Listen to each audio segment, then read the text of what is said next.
Dios les bendiga. Hoy comenzamos o continuamos con el mensaje en el libro de los Hechos. Vamos a hablar de reacciones ante la palabra de Dios. 3 reacciones que tuvieron aquí en este capítulo 17 de las personas. Vamos a leer Hechos 17, 1 al 6, aunque vamos a basarnos en todo el capítulo. Dice Hechos 17, 1 al 6. Pasando por Anfípolis y Apolonia, llegaron a Tesalónica, donde había una sinagoga de los judíos. Y Pablo, como acostumbraba, fue a ellos, y por 3 días de reposo discutió con ellos, declarando y exponiendo por medio de las Escrituras que era necesario que el Cristo padeciese y resucitase de los muertos, y que Jesús, a quien yo les anuncio, decía él, es el Cristo. Y algunos de ellos creyeron y se juntaron con Pablo y con Silas, y de los griegos piadosos gran número, y mujeres nobles no pocas. Entonces los judíos que no creían, teniendo celos, tomaron consigo a algunos ociosos hombres malos, y juntando una turba, alborotaron la ciudad, y asaltando la casa de Jasón, procuraban sacarlos al pueblo. Pero no hallándolos, trajeron a Jasón y a algunos hermanos ante las autoridades de la ciudad, gritando: estos que trastornan el mundo entero también han venido acá. Este capítulo entonces describe el ministerio de Pablo en 3 ciudades y cómo los habitantes de ellas respondieron a la palabra de Dios. Al estudiar estas 3 respuestas diferentes, vamos a ver que en nuestro mundo moderno también ocurre lo mismo y podemos entender mejor la situación que nosotros enfrentamos al compartir la palabra del Señor cuando damos testimonio de Cristo en nuestros días. Vamos a encontrar las mismas reacciones que encontramos en estas 3 ciudades. En primer lugar, ellos encontraron resistencia a la palabra de Dios, como leímos aquí en Hechos 17, 1 al 6. Dice que Pablo y Silas recorrieron como 160 kilómetros desde Filipos a Tesalónica. Filipos fue la ciudad donde estábamos hablando el domingo pasado, que se convirtió el carcelero. Y ellos sabían que Tesalónica era una ciudad estratégica para la obra del Señor. Era la capital de Macedonia y un centro de comercio. Estaba ubicada sobre varias rutas importantes para el comercio y tenía un excelente puerto. La ciudad era predominantemente griega, pero controlada por Roma. Acuñaba su propia moneda y no tenía una guarnición romana dentro de sus muros. Y Pablo trabajaba haciendo carpas, según Hechos 18, versículo 3, pero los sábados ministraba la palabra de Dios en la sinagoga. Este testimonio solamente duró 3 días de reposo, es decir, 3 sábados. No sabemos exactamente cuánto tiempo se quedó Pablo en Tesalónica. No fue un ministerio largo, pero sí fue un ministerio eficaz. Hay 4 palabras clave aquí en Hechos 17, versículos 2 y 3, que describen el método que Pablo utilizaba en la sinagoga para presentar la palabra de Dios. En primer lugar, discutía. Quiere decir que la traducción de esta palabra es también dialogaba. Dialogaba mediante preguntas y respuestas. La segunda palabra que usa es que declaraba las Escrituras, les mostraba, les enseñaba la palabra de Dios. En tercer lugar, demostraba que Jesús era el Mesías. La palabra demostrar significa comprobar presentando pruebas. El apóstol ponía ante ellos las pruebas que se encontraban en el Antiguo Testamento para demostrar que Jesús era el Mesías esperado por los judíos. Y en cuarto lugar, Pablo anunciaba la muerte y resurrección de Jesucristo, que en realidad es el mensaje central del Evangelio, según 1 Corintios 15, versículo 1 y siguientes. Así que el Evangelio, la resurrección de Cristo, es la parte más importante, la columna vertebral, el corazón del Evangelio. Como resultado del ministerio de Pablo y de Silas, un gran número de personas creyó, prosélitos griegos y mujeres influyentes, Pero esos resultados no alegraron a todos. Todos los judíos incrédulos envidiaban el éxito de Pablo. Pablo esperaba que la salvación de los gentiles provocara a los judíos a estudiar las Escrituras y descubrir a su Mesías prometido, según Romanos 11, versículos 13 y 14. Pero en este caso solo los provocó a perseguir a estos nuevos creyentes y a los apóstoles. Los judíos querían arrastrar a los misioneros ante la asamblea de la ciudad, así que hicieron un motín para llamar la atención de los magistrados. Como no pudieron hallar a los misioneros, la multitud arrestó a Jasón, según el versículo 6, la primera parte del versículo, Jasón era el anfitrión de Pablo, y lo llevaron entonces a él y a otros creyentes ante los magistrados. El delito era decir que hay otro rey, Jesús, versículo 7 de Hechos 17. La palabra griega que se traduce como otro significa otro de diferente clase, es decir, que Jesús era un rey, pero no como era el César. El reino de Jesucristo no era un reino político, y como el mismo Jesús enseñó en Juan 18, 36-37, como le dijo Jesús a Pilato, su reino no era de este mundo. Pero no podemos esperar que los paganos, los que no conocen al Señor, que no son salvos, entiendan esto.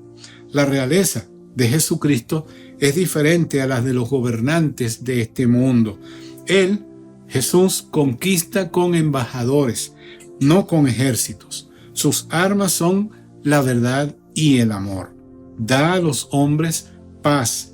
Conquista mediante la cruz donde murió por los pecadores perdidos. Incluso, según Romanos 5, 6 al 10, murió por sus enemigos. Así que la primera reacción que encontramos es de rechazo a la palabra de Dios. Aunque muchos creyeron en el Señor, muchos también rechazaron el mensaje de Jesucristo. En segundo lugar, la segunda forma en que recibieron la palabra de Dios ya ahora en otras ciudades, aceptando la palabra. Dice Hechos 17, 10 al 15. Inmediatamente los hermanos enviaron de noche a Pablo y a Silas hasta Berea, y ellos, habiendo llegado, entraron en la sinagoga de los judíos, y estos eran más nobles que los que estaban en Tesalónica, pues recibieron la palabra con toda solicitud, escudriñando cada día las Escrituras para ver si estas cosas eran así. Así que creyeron muchos de ellos, y mujeres griegas de distinción, y no pocos hombres.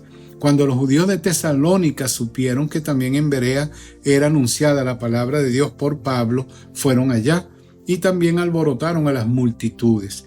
Pero inmediatamente los hermanos enviaron a Pablo que fuese al mar, y Silas y Timoteo se quedaron allí. Y los que se habían encargado de conducir a Pablo le llevaron a Atenas.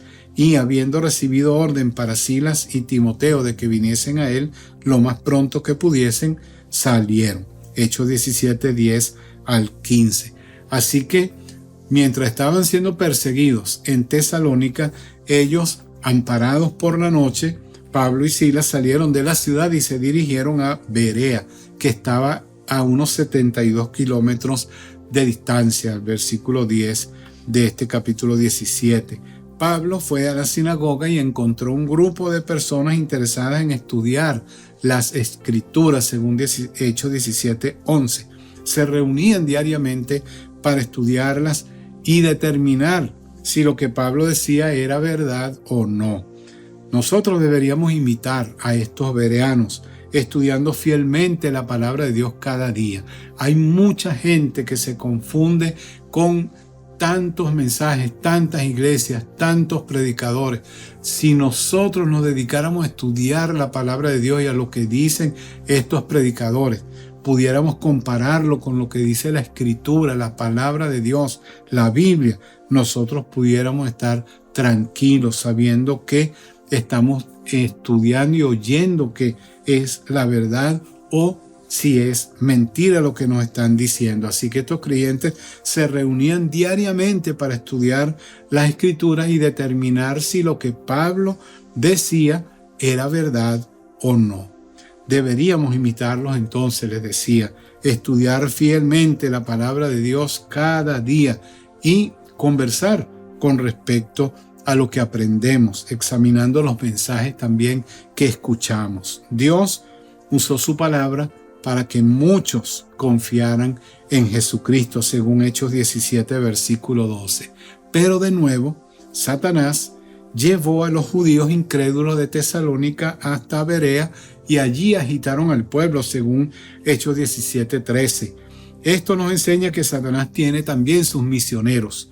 2 Corintios 11, 13 al 15 dice: porque estos son falsos apóstoles, obreros fraudulentos, que se disfrazan como apóstoles de Cristo. Y no es maravilla, porque el mismo Satanás se disfraza como ángel de luz. Así que no es extraño si también sus ministros se disfrazan como ministros de justicia, cuyo fin será conforme a sus obras. Por eso es importante estudiar, leer, memorizar la palabra de Dios, preocuparnos por eso. Mucha gente aquí en Berea aceptó la palabra de Dios, pero ¿por qué la aceptaron? Porque ellos escudriñaron, leyeron, profundizaron para ver si lo que Pablo les enseñaba era verdad. Los creyentes entonces, al ver que Pablo y Silas iban a ser perseguidos por estos judíos que estaban llegando, ellos le ganaron al enemigo al llevar a Pablo hacia el mar y ponerlo en un barco que se dirigía hacia Atenas, según Hechos 17:14. De nuevo el apóstol tuvo que salir de un lugar que era un lugar rico para el ministerio y alejarse de personas que había comenzado a amar, que estaban aprendiendo la palabra de Dios. Así que tuvo que escapar. Encontramos entonces esa segunda reacción. Muchas personas aprendieron la palabra de Dios y la aceptaron porque estaban discutiéndola, escudriñándola, aprendiéndola, revisando para ver si lo que Pablo decía era verdad, y se dieron cuenta que sí era la verdad lo que él enseñaba. Así que en el ministerio o en nuestra vida diaria vamos a encontrar gente que va a rechazar rotundamente la palabra de Dios y va a haber otros que van a aceptarla, la van a estudiar con todo su corazón para descubrir así al verdadero Dios. Pero todavía hay una tercera reacción en otra de estas ciudades donde Pablo viajó, según este capítulo 17 de Hechos. Muchos ridiculizaron la palabra de Dios. Dice Hechos 17, 16 al 18. Mientras Pablo los esperaba en Atenas, su espíritu se enardecía viendo la ciudad entregada a la idolatría. Así que discutía en la sinagoga con los judíos y piadosos y en la plaza cada día con los que concurrían. Y algunos filósofos de los epicúreos y de los estoicos disputaban con él. Y unos decían: ¿qué querrá decir este palabrero? Y otros: parece que es predicador de nuevos dioses, porque les predicaba el evangelio de Jesús y la resurrección. Entonces vemos que Pablo llega a esta gran ciudad de Atenas, no como turista, sino como ganador de almas. Atenas estaba en plena declinación en ese tiempo. La gloria de su política y comercio se había desvanecido hacía mucho tiempo. La ciudad se había entregado a la idolatría, las novedades y las filosofías, según Hechos 17, 16 y 18. Los mitos griegos hablaban de dioses y diosas que, en sus rivalidades y ambiciones, actuaban más como seres humanos que como dioses, y abundaban las deidades entre las cuales la persona podía escoger. Un bromista dijo que en Atenas era más fácil hallar un dios que un hombre. Pablo vio que la ciudad estaba totalmente entregada a la idolatría y eso le partió su corazón, según el versículo 16 de Hechos 17. El apóstol sabía que la idolatría era demoníaca, satánica. Dice Pablo escribiendo a los Corintios, 1 Corintios 10, versículo 14 y versículos 19 al 22, lo siguiente: por tanto, amados míos, huyan de la idolatría. ¿Qué digo pues? que el ídolo es algo o que sea algo lo que se sacrifica a los ídolos. Antes digo que lo que los gentiles sacrifican, a los demonios lo sacrifican y no a Dios. Y no quiero que ustedes se hagan partícipes con los demonios. No pueden beber la copa del Señor y la copa de los demonios. No pueden participar de la mesa del Señor y de la mesa de los demonios. O provocaremos celos al Señor. Somos más fuertes que Él. Entonces Pablo atacó la idolatría y la condenó en sus cartas también.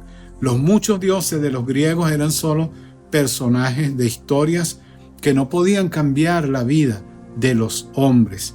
Dice 1 Corintios 8, 4 al 6.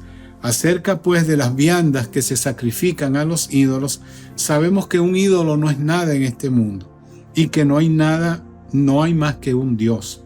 Pues aunque haya algunos que se llaman dioses, o sea en el cielo o en la tierra, como hay muchos dioses y muchos señores, para nosotros, sin embargo, solo hay un Dios, el Padre, del cual proceden todas las cosas, y nosotros somos para Él, y un Señor, Jesucristo, por medio del cual son todas las cosas, y nosotros por medio de Él. El apóstol Pablo enfatizaba que solamente había un Dios en medio de esa muchedumbre de dioses que tenían los atenienses. Con toda su cultura y sabiduría, los griegos no conocían al Dios verdadero. 1 Corintios 1, 18 al 25 dice: porque la palabra de la cruz es locura a los que se pierden, pero a los que se salvan, esto es, a nosotros, es poder de Dios. Pues está escrito: destruiré la sabiduría de los sabios y desecharé el entendimiento de los entendidos. ¿Dónde está el sabio? ¿Dónde está el escriba? ¿Dónde el disputador de este siglo? ¿No ha enloquecido Dios la sabiduría del mundo? Pues ya que en la sabiduría de Dios el mundo no conoció a Dios mediante la sabiduría, agradó a Dios salvar a los creyentes por la locura de la predicación. Entonces, los griegos buscaban sabiduría, conocimiento. Sin embargo, no se puede conocer a Dios a través del conocimiento humano. Las cosas nuevas eran el principal interés de los ciudadanos de Atenas. Ellos dedicaban su tiempo en decir o en oír algo nuevo, según Hechos 17:21. El que persigue lo nuevo ignora que en realidad nada es realmente nuevo. Dice Eclesiastés 1:8 al 11: todas las cosas son fatigosas, más de lo que el hombre puede expresar. Nunca se sacia el ojo de ver, ni el oído de oír. ¿Qué es lo que fue? Lo mismo que será. ¿Qué es lo que ha sido hecho? Lo mismo que se hará. Y nada hay nuevo debajo del sol. ¿Hay algo de lo que se puede decir: he aquí, esto es nuevo? Ya fue en los siglos que nos han precedido. No hay memoria de lo que precedió, ni tampoco de lo que sucederá habrá memoria en los que serán después. Es decir, que nada hay nuevo debajo del sol, decía el sabio Salomón. Entonces la ciudad quería oír cosas nuevas, pero también la ciudad estaba dedicada a la filosofía. Pablo tuvo que confrontar dos filosofías opuestas al testificar allí en Atenas, la de los epicúreos y la de los estoicos, según Hechos 17:18. Epicuro buscaba la verdad mediante la experiencia y no por el razonamiento. Eran materialistas y ateos, y su objetivo en la vida era el placer. Los estoicos, en cambio, eran panteístas y su énfasis recaía en la disciplina personal y el dominio propio. El placer no era bueno y el dolor no era malo. Lo más importante en la vida era ser autosuficiente. Esta filosofía avivaba las llamas del orgullo y enseñaba a los hombres que no necesitaban la ayuda de Dios. Es interesante que los dos primeros líderes de los epicúreos, o de esta escuela estoica, se suicidaron. Le tocó a Pablo explicar cómo entrar al cielo por la fe en el Hijo resucitado de Dios. Pablo aprovechó la oportunidad para proclamar el Evangelio. Él discutió en la sinagoga con los judíos y testificó en la plaza a los griegos. Un grupo ridiculizó a Pablo y sus enseñanzas y lo llamó palabrero, según Hechos 17:18, la segunda parte del versículo. El segundo grupo quedó confuso, pero interesado. Pensaban que Pablo creía, como ellos, en muchos dioses, porque predicaba a Jesús y a Anástasis, una palabra griega que significa resurrección. El mensaje de Pablo es una obra maestra. Él empezó con lo que la gente conocía, refiriéndose a un altar que ellos tenían allí a un Dios desconocido, según Hechos 17:23. Habiendo despertado entonces el interés de ellos, explicó quién era ese Dios y cómo es Él. Concluyó su mensaje con una aplicación personal que dejó a cada miembro del concilio frente a una decisión, y algunos decidieron seguir a Jesucristo. Dice Hechos 17, versículos 30 al 34. Pero Dios, habiendo pasado por alto los tiempos de esta ignorancia, ahora manda a todos los hombres en todo lugar que se arrepientan, por cuanto ha establecido un día en el cual juzgará al mundo con justicia, por cuanto ha establecido un día en el cual juzgará al mundo con justicia por aquel varón a quien designó, dando fe a todos con haberle levantado de los muertos.